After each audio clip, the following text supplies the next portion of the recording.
আসসালামু আলাইকুম। প্রিভিয়াসলি আমার এই চ্যানেলে একটা ভিডিও করা ছিল যে আমরা ওপেন জিএল কম্পিউটার গ্রাফিক্সের জন্য যে বেসিক যে জিনিসগুলো আমরা ড্র করি সেটার জন্য ওপেন জিএল লাগে। তো ওপেন জিএল এর নর্মালি আমরা সি ল্যাঙ্গুয়েজ ইউজ করলে ভিএস কোড ব্লকসে রান করতে পারি, বাট প্রসিডিউরটা একটু কমপ্লেক্স। প্লাস ওইটা সাপোর্টও খুব বেশি পাওয়া যায় না, এজ এ রেজাল্ট অনেক ফাইল করাপ্টেড থাকে।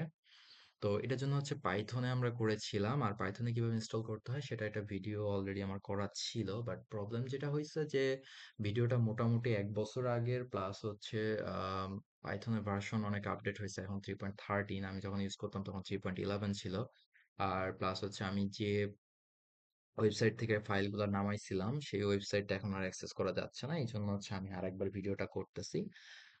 এই ভিডিওটা আসলে কোনো স্পেসিফিক পাইথনের ভার্সনের জন্য না। আশা করি 3.8 থেকে 3.13 পর্যন্ত যতগুলো ভার্সন আছে সবগুলাতেই কাজ করবে। ইভেন এখন যে সোর্সটা আমি পাইছি, আশা করি এই সোর্সটা যদি স্টেবল থাকে তাহলে ফার্দার ফিউচারে যে ভার্সনই আসুক পাইথনের, এটার সাপোর্ট ডেভেলপাররা প্রোভাইড করবে এবং সেম সোর্সেই আমরা পাবো।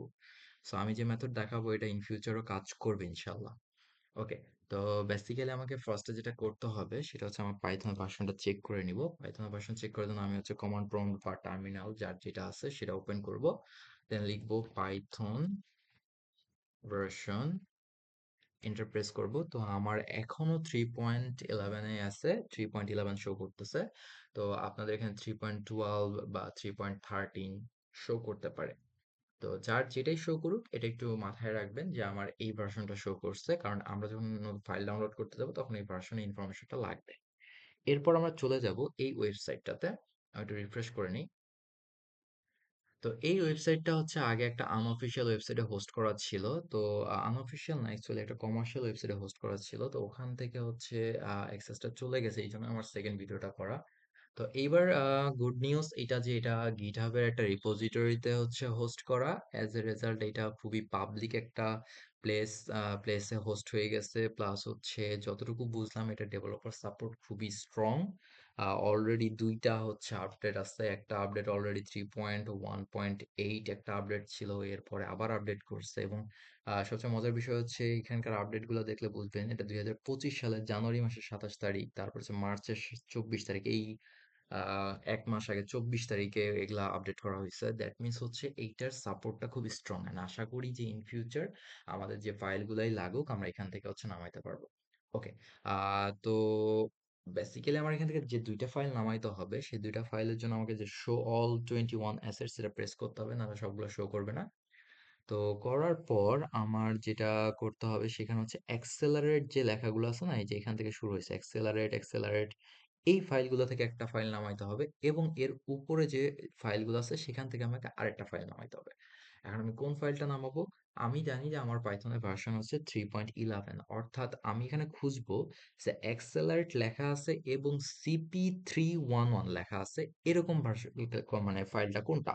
তো দেখা গেল যে CP10, অর্থাৎ এটা পাইথন ভার্সন 3.10 থেকে সাপোর্ট করে। আমি একটু ভুল বলছি, এটা 3.10 থেকে বর্তমান লেটেস্ট 3.13 পর্যন্ত সাপোর্ট করে। ওকে, 3.10, 3.10, 3.11, এই যে এই দুইটা আমার পাইথন ভার্সনকে সাপোর্ট করে।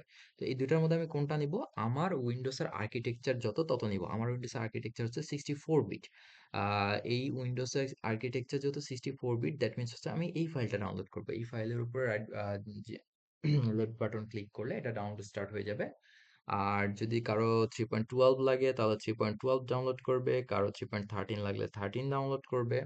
তো এখান থেকে একটা ফাইল ডাউনলোড হওয়ার পর আমি যাব উপরের দিকে, এখানে আরেকটা ফাইল ডাউনলোড করতে হবে, সেটা এই পাই ওপেন জিএল লেখা এরকম একটা ফাইল ডাউনলোড করতে হবে।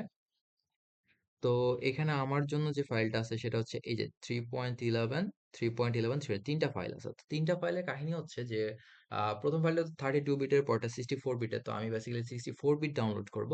বাট গিটহাবের এই রিপোজিটরিতে আমি যেটা দেখলাম ওরা এই সেম ফাইলটাকে হয়তো কিছু অ্যাডজাস্টমেন্ট বা বাগ ফিক্স করে আবার এটা পোস্ট করছে মার্চের 24 তারিখে। তো এটা দিয়ে যদি কারো কাজ না হয় তাহলে এটা ট্রাই করবে। তো আমার এটা দিয়ে হয়ে গেছে। সো এটাই এনাফ। আমি এটা ডাউনলোড করবো। এটা ক্লিক করলে ডাউনলোড হয়ে যাবে। কারো যদি 3.12 থাকে তাহলে 3.12 এর জন্য ডাউনলোড করবে, 13 এর জন্য ডাউনলোড করবে, যার যেটা প্রয়োজন। তো এই ভিডিওটা যদি 3.13 এর পরেও হচ্ছে ইন ফিউচার কেউ দেখেন, তাহলে হচ্ছে আপনাদের জন্য অবশ্যই এই ডেভেলপার যদি আপডেট করে থাকে তাহলে এখানে 3.14, 3.15, এটার জন্য 3.14, 3.15 এরকম থাকবে।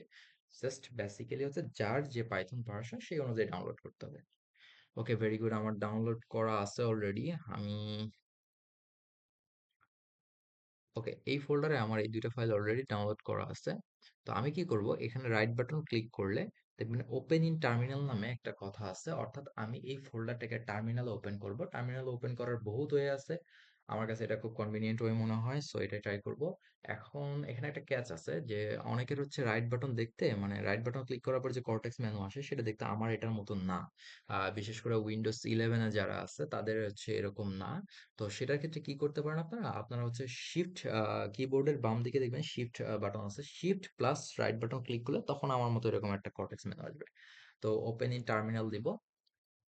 আমার টার্মিনাল ওপেন হবে। টার্মিনালে লিখবো আমি পিআইপি ইনস্টল স্পেস, অবশ্যই পিআরপি এর পর একটা স্পেস হবে, ইনস্টলের পর একটা স্পেস হবে। তারপরে আমি এই ফাইলটার যতটুকু ফাইলের নাম আছে পুরোটাকে কপি করব। কপি করে আমার এখানে পেস্ট করব। পেস্ট করে আমি যদি এন্টার প্রেস করি তাহলে আমার এটা ডাউনলোড করা শুরু হবে। ডাউনলোড না, অ্যাকচুয়ালি ইনস্টল করা শুরু হবে। ওকে, আমার এটা install already installed. That means হচ্ছে আমি এটা যেহেতু আগে ইনস্টল করছি আপনাদের ভিডিওটা রেকর্ড করার আগে, সেহেতু হচ্ছে ইনস্টলেড দেখাবে, নাহলে ইনস্টল হবে। তো সিমিলার ওয়ে আমি এটারও হচ্ছে পুরো নামটা কপি করব, করে হচ্ছে আবার এখানে লিখবো পিআইপি ইনস্টল স্পেস, তারপরে কন্ট্রোল ভি, অ্যান্ড দেন আবার এন্টার। আমার এটাও দেখাবে যে অলরেডি ইনস্টলেড, কারণ আমার ইনস্টল করা আছে। তো বেসিক্যালি আমার ইনস্টলেশন প্রসিডিউর কমপ্লিট। সরি, হ্যাঁ, ইনস্টলেশন প্রসিডিউর কমপ্লিট। এখন আমাকে যেটা যাইতে হবে সেটা হচ্ছে আমি আমার বিএস কোডে চলে যাব। বিএস কোডে আমার এখানে একটা পাইথন কোড করা আছে ওপেন জিএল এর জন্য। আমি এটা আমার গিটহাবে হোস্ট করা আছে। আমার গিটহাবের রিপোজিটরি লিংক প্লাস হচ্ছে একটু আগে যে রিপোজিটরি থেকে আমরা ডাউনলোড করলাম সেটার লিংক দুটাই আমি ডেসক্রিপশন বক্সে দিয়ে দিব। তো ওখানে গেলে জি স্যাম্পল নামে একটা পাইথন ফাইল পাবেন। এই পাইথন ফাইলটা রান করলে আপনি বুঝতে পারবেন যে আপনার ইনস্টলেশন কমপ্লিট হয়েছে কিনা। তো আমি এটা রান করি, রান পাইথন ফাইল। ওকে, সো আমি হচ্ছে এখানে বেসিক্যালি হচ্ছে একটা স্কোয়ার প্রিন্ট করেছিলাম, একটা ট্রায়াঙ্গেল প্রিন্ট করেছিলাম, একটা পলিগন প্রিন্ট করেছিলাম। তো আমার একটা স্কোয়ার, ট্রায়াঙ্গেল আর একটা পলিগন চলে আসছে। আমি যে যে কালার দিয়েছি সেই কালার অনুযায়ী চলে আসছে। ওকে, যদি এটা চলে আসে তার মানে বুঝতে হবে যে আমার অলরেডি ইনস্টল করা হয়েছে। আমি বেসিক্যালি একটু আগে যে দুইটা ফাইল ইনস্টল করছি ওইটার কাজ হচ্ছে এইটুকু, অর্থাৎ ওপেনজিএল থেকে কিছু ওপেনজিএল লাইব্রেরি ইনস্টল করে সেখান থেকে কিছু ফাংশন আমরা অ্যাক্সেস করব। ওকে, তো মোটামুটি ভিডিও এই পর্যন্তই। এখন হচ্ছে পাইথন ফাইল কেমনে রান করে এটা যদি কারো রান না হয় তাহলে সেটা হচ্ছে একটু কষ্ট করে দেখে নিবেন। বিএস করে কেমনে পাইথন ফাইল রান করতে হয়, বা জুপিটার নোটবুকেও আপনারা এটা করতে পারবেন, আর যেটা আপনাদের খুশি। ঠিক আছে, থ্যাংক ইউ এভরিওয়ান।